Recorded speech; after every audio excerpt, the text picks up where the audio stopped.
My uncle advised me to tell a bank joke. I don't have any bank jokes. Sorry, that's the joke. It's an honor to be here. I really appreciate your mission, what you do, correcting one child in one neighborhood at a time. I'm new to Durango, but keeping our kids safe in school is a big thing that is something that's very important to me. So I've gotten to know all the stakeholders in that department, between police, fire, school safety, teachers. So I wanted to share that with you. But today, I'm very excited to share with you this presentation. It's called Your Competitive Advantage. What is that? Well, it's your health and your well-being. And my company and I, my team and I, just found a gap in the leadership and development space where there's a lot of focus on employee well-being, but what about the leaders that are having families, businesses, and a lot on their plate, yet well-being can be put sidelined because of all of the stress that they go on. So today is giving you some hopefully helpful tips on how to dial in your health and well-being. Everyone's at a different spectrum where they're at, but ultimately it impacts how you show up, your well-being, right? So how healthy you are, your pain, the things that you're dealing with every day impact how you are with your family and the way you lead your people.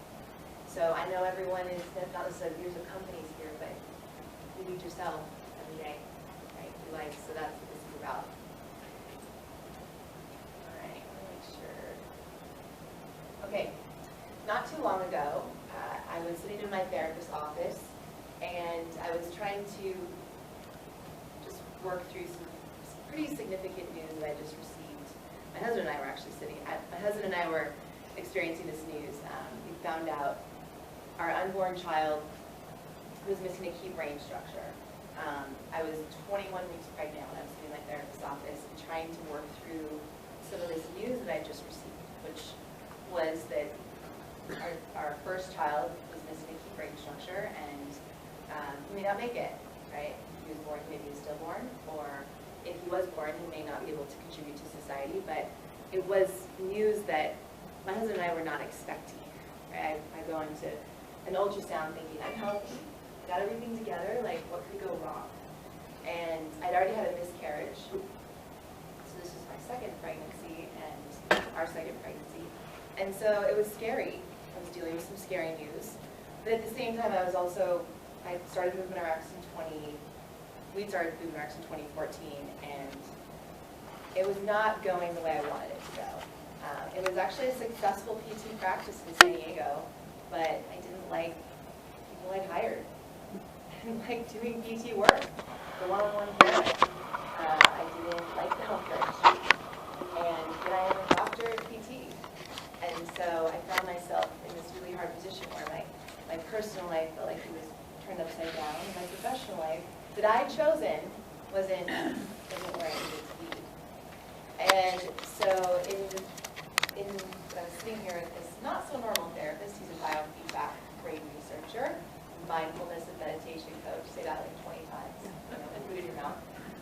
He basically told me, Teresa, he asked me a number of questions, but two which stood out. It wasn't about my childhood trauma or anything like that, or my experience in the Marines. It was like, how are you sleeping? How are you eating? Are you meditating? Now, I believe in prayer, but meditation can be a form of that if you want it to be. But no, I wasn't doing anything. I wasn't eating well. I wasn't sleeping. How could I sleep? I had so much stress that I was dealing with in my life. And I also wasn't meditating because I thought meditation was kind of woo-woo. It's like, what's that going to do for me? Like, I don't need to slow down my mind. My mind's going all the time. Is that what it's supposed to do? And, come to find out, no, it's actually not. You want to give yourself a break. But he was like, Teresa, you're the principal in your life. If you don't work, then your life isn't going to work. Your company isn't going to work. Your family isn't going to work.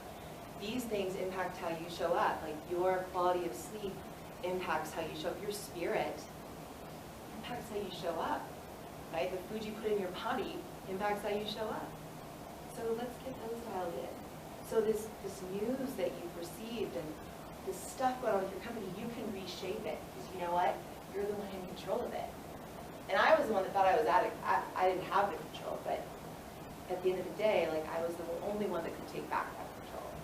And that's the power that this man gave me. And I was already a health provider at the time, you know, learning all this stuff, but it really made me think about, okay, I need to be proactive about my health versus reactive. And no, I can't change the results I had, but I can change how I respond to them. And so over the next couple of weeks, I started to really dial in my sleep. It didn't get better overnight, it took a while, but paying attention to my sleep hygiene, and then also start to meditate and use some quiet time for myself in the mornings. And it wasn't like, oh, automatically my mind's just great, but it helped me feel more calm during the day. And so when we went back to talk to the doctor and get more results about our child, because we wanted to get more results about how he was doing, we were able to say, I didn't have to react to him. I just responded to him. It was like, we need more imaging. I want to make sure that your ultrasound techs were, you know, if they made a mistake, I want to just make sure that he either has or has not this key brain structure. And so, anyway, that went over fairly well. We did get imaging. Our child did end up having key brain structure in the end. And what I did leave out in the story was that the doctor was like, you can terminate or keep the child. And that was part of the brutal news too. So like, just, you know, when you get that news as a new parent, like, wait, what? I thought this was, you're gonna have a child, like this is, I don't want to think about terminating or that, even have to make that decision. And so, but then over the next 4 years, with working through sleep, working on my meditation, ways of handling stress, right, neck up, like training my mind versus just letting it go out of control. I was able, my husband and I were able to transform our company to get to do what we're doing now, which is working with leaders of organizations. We work with a retired Navy SEAL commander. We go, I have a sleep researcher on my team. We get to work with people dialing in their health and well-being so they can show up as the best versions of themselves. Because you know what? You're either going through a hard hit, you're going to have a hard hit, or you just went through one. Life is full of hard hits. You can't avoid them. I used to try to avoid them. That's not helpful. And so that is why I do what I do now. And it is your competitive advantage. When you have your well-being dialed in, just like an athlete. I was a professional softball player too, after the Marine Corps. We don't just show up on the field expecting to be awesome. Like, we have to train. And you know, referees do the same. Like, athletes do the same. Your kids who are in sports, you just expect them to go on the field. Well, my 3-year-old maybe, right? Because they're already kind of super mobile. But we have to like work on ourselves to show up as the best version of ourselves. So that's why I call it your competitive advantage. I happen to work with a lot of law enforcement too, and they don't really listen unless it's like a performance enhancer. So I find everyone, you know, appreciates the fact that you can get healthier as well as improve your performance. All right. So I am Dr. Teresa Larson. I believe you can lead and be healthy at the same time, and that is your competitive advantage. So most people will tell you that work-life balance is impossible, and I will tell you it is. It's just going to look different. Me and Louise are going to have to live different lives. Our balance is going to look different, right? Even my husband and I, our balance is going to look different. And not every day is going to be balanced, but it is possible. Oops, that is not what I wanted to give you. Going back, okay. You're getting a little, okay, preview. This is my first time. Okay, I'm going to take you on a little journey. I'm going to give you a few points that I want you to pay attention to today. And some of those things, like, you might already know, but some of them you won't, you may not. And at the end, I do have this really awesome little prescription, medical prescription, don't worry. It's a lifestyle prescription that I want you to print out, give to your loved ones over Christmas, tell them it's from me, tell them it's from you, and they'll thank you for it. But it's something I wanted to give you at the end, so don't worry. All this stuff is going to be given to you at the end to review. All right, so your blind spots, we're going to go over that. We're going to go over where you are now, and then we're going to go over how to stay consistent. So I'm going to take you on a little journey. The blind spots, you don't know what you don't know. I'm going to keep it pretty high level today. Where you are now, why self-assessment? Kind of checking yourself before you're wrecking yourself, right? It's so important. It's a rap song. Some rapper said that. And how to stay consistent, that's the hardest part. I mean, for me, it's the hardest part. Maybe you would agree, right? Like, staying consistent with your healthcare habits or a goal can be hard. Everyone's really good at January 1st. What about January 30th, and then February, and then March, right? And then now. So, here's the thing. There's a growing body of research around social contagion, it's called. And what that means is that the way I show up, the way you show up for your family or your company, you're going to impact. You're contagious to them. Yeah, yawns are contagious too. But so is your smile. You know, your smile in the back is wonderful, right? So is your attitude, right? So is asking how are you versus just saying, did you do that for me? Like asking for people for their tasks, right? Paying attention to the human being in front of you. But how you show up, how healthy you are, how you carry yourself, like how you treat others, impacts people around you. Who's the best example for raising children? Parents. Who's the best example for growing a company? The leaders. So how you show up matters. And social contagion, so social contagion is a thing. And I like to give that perspective because sometimes we think, I have no control over my pain, or my body, or my attitude, or how my kids turned out. Whatever. You know, there's some things we don't have control over, but 70% of our well-being we do have control over. And we do have control over how our life goes, especially if we can dial in our health and well-being. Not everything, but a lot of it. So there was a survey put out by the Work Health Institute that interviewed a bunch of employees, and 70% of the employees said their manager impacted their mental health just as much as their significant other. So, I mean, if you're a leader of an organization, a manager, you're being talked about in the bedroom. You're being talked about at the dinner table. Guaranteed. I mean, boardroom to bedroom, man. It's like people talk, right? And so what do you want people to say about you? And not that, you know, I've been someone who's like, I don't care what people say about me. No, I do. I care about what my family does. I care about the people I want to influence. It does matter. And because I've you know, had a good, pretty, you know, I can have a mean face sometimes and can show up as not a nice person to some of my own loved ones. And when they told me that, it's like, oh crap. Like, I don't want to show up like that. Being aware, right, is half the battle. The other blind spot is that some of the symptoms that we experience are, we focus so much time on that, like burnout, low back pain, chronic stress. I mean, those are things that, yeah, I've experienced chronic stress. Stress is chronic pain for more than 3 months. But the symptoms that you experience that, like high blood pressure, increased heart rate, tension in your body, there's all a cause to that. The cause is like not knowing how to handle your stress.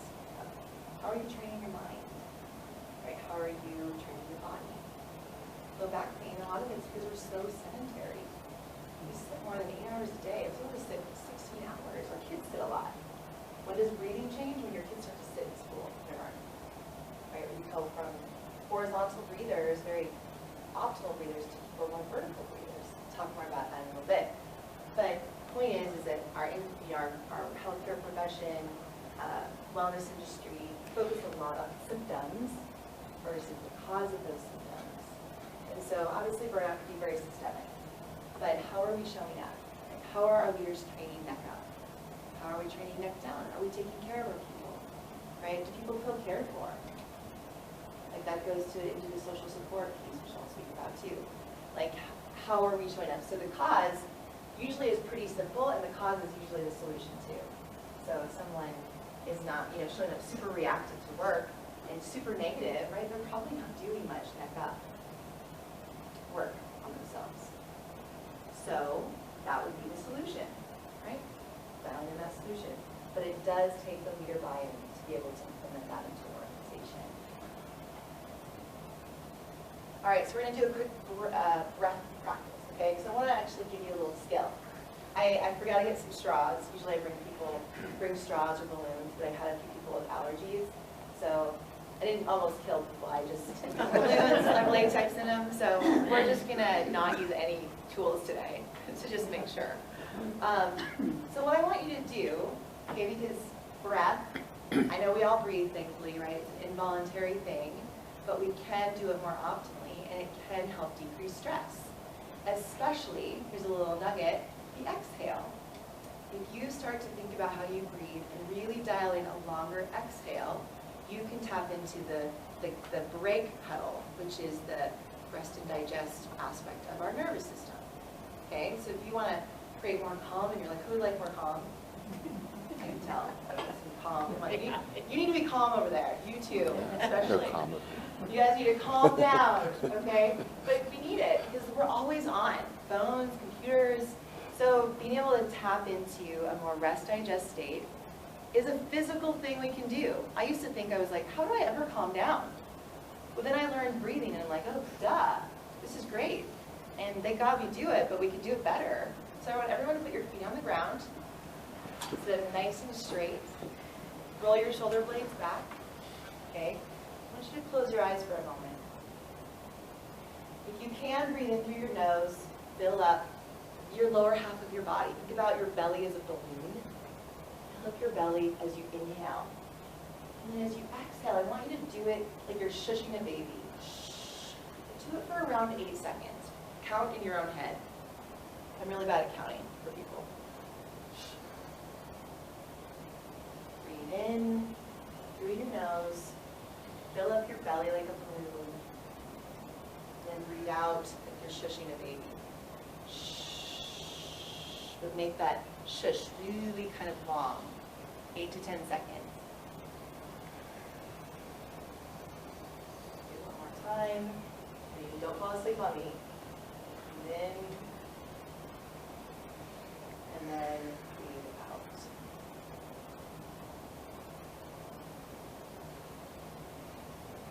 Good. When you're done, go ahead and open your eyes. Now, this is a great exercise to give a toddler or kid, right? If your kid's freaking out, just say, take a breath. Doesn't always work. Try. But if you need time to work through some stress, right? There have been some stressful things in my days recently. I'm like, okay, just need to take a big, quick breath break, right? And work on the exhale. Because I know the problem is still there, but it's less of a thing, right? I feel calmer about it. If you could use a little less tension in your body on a daily basis. Right, so breath is a nice skill. It's one, so I wanted you at least to have that exhalation exercise. So when you think, I need a calm moment, take a pause during your day, do a few breaths where you elongate the exhale, check back in with yourself. And guarantee you'll feel a little better, less tense. Doesn't mean the problem goes away, you'll feel better.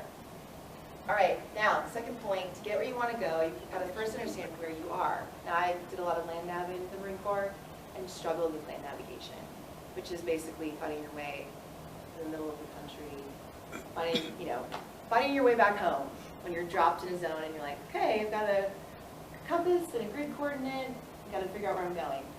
Definitely struggled with that, but learned, and did a lot of land nav in the Marine Corps. So I got pretty good at it. But what I like to apply it to how we assess ourselves. So you go to the doctor and they assess you great, but how do you assess yourself each day? That's really important, right? If you're not feeling well or certain foods don't agree with you, well, do you know how to check in with yourself? Do you know kind of how to analyze your sleep or your food or the people you're hanging out with? And so, but let's say, who would like to improve their sleep or something in their well-being? Maybe it's a relationship, or maybe it's you want to get more exercise. Who would like to do some kind of improvement, self-improvement? I would hope you'd all raise your hand. Oh. Or you could walk out if you want. That's okay. This is not the gymnastics seminar. This is self-care, self-improvement seminar. No, so hopefully all of you want to work on something. But in order to get where you want to go, you got to be really clear on where you want to be now, where you are now. It's like if you have a dream, right? Well, okay, I have a dream of traveling the world. Well, then you got to check yourself where you're at financially. What's that going to look like? Like, be really brutally honest to make that dream come true. Right? So just look at it at a micro level. I want to feel better during the day and sleep better. Okay, well, how are you sleeping now? And then how are you sleeping now to get where you want to be? So I'm going to go through a few things around this. So at the end, you guys are going to get a Lifestyle RX. And the Lifestyle RX centers around sleep. It's going to give you a few tips on where to assess yourself with sleep, food, social support, mindset training, and movement. Okay, so I'm going to give you a QR code. And if you don't have a smartphone, that's okay. I'd rather I'll send it to you in a link. But I know Jack has it. And it's a nice printout, or something you can look on your laptop and see, okay, am I doing this yes or no? And it's simple, easy to follow, but will help you get started. And as I mentioned before, 70% of our well-being is in our control. 30% is not, right? It's genetic, but 70% on how you show up, right? How you eat, how you train your mind, all those things, right, impact your health. So you'll get something that looks like this at the end, okay? It may look scary, don't worry, it's really awesome. I'm saying that because I made it, but yeah, there's lots of fun videos and things to look at and ways to assess yourself on this piece of homework. So real quick, I just want you to know that sleep, right? Why is it so important? I like to kind of use imaging to connect mind and body. I am not an imaging expert, even though I'm a healthcare provider. You can send me your MRI report and I can look at it. But I do help people understand their imaging, but I'm definitely not an expert at it. But what I like about showing imaging is it shows the brain-body connection, so sleep. That little area that's lit up is your amygdala. And your amygdala, when you don't sleep 7 hours or more a night, so the ideal is 7.5 to 9, your amygdala is more heightened, which is your area of your brain that impacts emotion, right, regulates emotion. You better believe in those early days when I was pregnant with my son and running this business I didn't like, my amygdala was hijacked a lot. It didn't feel good most days, unfortunately. Meditation, right, or quiet time, prayer, whatever you want, however you want to see it, impacts pain. When you meditate or work on breath work, right, to be still and quiet, when you focus on one thing at a time, right, meditation, it's usually you sit there and you focus on one thing, which could be the rise and fall of your diaphragm, it could be a candle, it could be a mantra, whatever it is, or a saying. Like, that impacts how you experience pain. So starting to dial in quiet time, breath work, meditation, prayer each day, at least 10 minutes can impact pain by 57%. That's significant. Movement, right? If you ever have to go and learn something, if you're in school, or you're going into a big meeting and you need your brain to be on, like before I came in here, I was walking around with my aunt and uncle around town, right? But just walking for 20 minutes can help light up your brain, different centers of your brain. That's what you want when you're going to learn something or be in a meeting. You want your brain to be turned on. You want your brain to be turned off, ideally at the end of the beginning of the day. It helps you sleep, helps you prepare for the day. Like, you don't want your brain to be full of stuff, your mind to be full of stuff at the beginning of the day. You want it to be quiet. But you have to train it. Right? That's the thing. Like, I realized with the mental health struggles I had to train my mind. I couldn't just expect it to show up and be like, I'm calm today. I'm feeling great, no problems. I have to train it. And sometimes what we call the mind is monkey mind. It can be all over the place. So that's why meditation, quiet time can be helpful.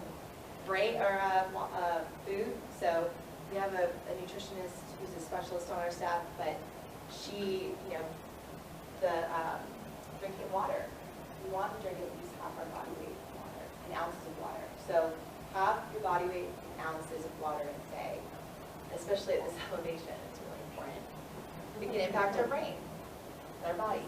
And then the people that you're around, your social support. So I was just teaching at a military influencer conference, and it was leaders from the Veteran Administration, veteran leaders within our country were there, and it was great. And I heard a great quote. It was like, show me the people you hang out with, and I'll show you your character. And that's true, right? Who you're around all the time, who you're connecting with, what you're paying attention to, is a lot about your character. The people you do hang out with do impact you. So when you look at this Lifestyle RX, it'll give you kind of a more comprehensive look at how to dial in your well-being. But it is very important for your growth. If you feel like you reached a plateau and you're not growing, or you're struggling in an area of your life, I guarantee if you started out with one of these areas, you'd imagine one which area would it be, right? You can pick and you get the sheet. But if you're not doing it, you're not growing optimally. You're always changing, because your cells are always changing, you're always adapting, but you want to be optimally growing. Pay attention to these things. This is information I sent you in the presentation. And just pay attention to this presentation. So I was speaking to the FBI. When I first got to Durango, I did a thing for the FBI Academy out in Denver. Now those guys are there's a lot of salty humans in that community, and I've worked with a lot of salty humans. I'm salty too at times. But I had a guy, so before a lot of my presentations, sometimes I'll give an assessment. And I'll have everyone take it, just to see where I'm dealing with, like what's the major area of pain, how's the emotional, what is it going on emotionally. And one guy was like, how do I take this? Like, he sent this to the educational director at the FBI Denver, and the guy was like, well, because I said so. Now, in the military community or paramilitary, it's like that's the way it goes. You just do it because I said it. But, you know, this guy was sitting in my presentation, he was like, he was dialing it in, like, until I was paying attention. And I actually didn't know who he was until halftime, midway through my presentation, we took a little break. But he came up to me after and was like, now I get why you gave it to us when you gave us this assessment. Because I'm a leader, and I'm a supervisor of people, and like, how I show up matters to them. Yeah, great. Right? So for some people it is a blind spot. Now how do you stay consistent?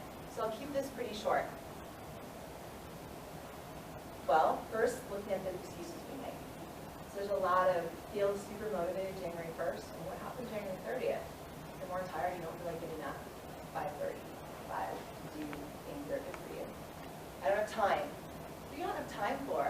Right, you're on the sure you're on the toilet for a while. You're not on the toilet. I know you are. I know it goes on the toilet. My son, my 6-year-old can spend 30 minutes on the toilet. And he wonders why his legs go numb. Like, I'm like, oh my God, he doesn't even read anything. He's just on the toilet. I don't feel like it. Yeah, of course, it doesn't. You don't feel like it when you're changing something. My dad used to say, nobody likes changing with like a wet baby. Okay, there's a joke, Uncle Dennis. Nobody likes change more than a wet baby. Okay. So yeah, of course you don't feel like it. Getting up at 5:30 in the morning sometimes, especially if I'm up with my toddler or whatever, it's not fun. But I know I have a 30-minute window to be by myself.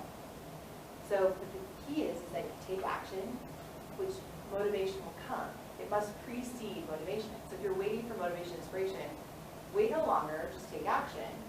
There's a lot of research around that. So if you wait for motivation, you're going to wait your whole life. Not that inspiration doesn't matter, it does, which is where having, finding purpose, spirit in our life matter. Stop waiting. Start taking action. And then the last one is maybe someday. Well, maybe someday when my kids are older, I feel better, or yada yada, right? You can go down that rabbit hole. Well, there is no someday. There's only now. You do have a future. There was a past. You can change the past. You can change the stories of the past. You have right now. And what better time than now? So I want you to, if you have a phone, take a picture of this, just so you have it, because we'll shoot past this. But fixed versus growth mindset. So when I work with organizations, when we do off-site trainings, so we just did one in North Carolina, we go really heavily into fixed versus growth mindset, because fixed mindset can crush a company, right? It actually, we talk about it in the military sense, it can kill people. Right? Our business partner was a part of Operation Red Wing, which is the lone survivor story. 19 Navy SEALs died because of a fixed-minded individual. So, this is really important. So ask yourself these questions. And it may, in work, in life, or work and family, it may look a little different, but know that this is something important, that if you feel like your company or yourself isn't growing the way you want to, look at how you are in different areas of your life and ask yourself these questions. The way we say it, growth mindset is a learn it all. So learn it all is wanting to see possibility, and then fixed is a know it all. We all know some know-it-alls, right? I used to be one of them. Okay, I do want to show you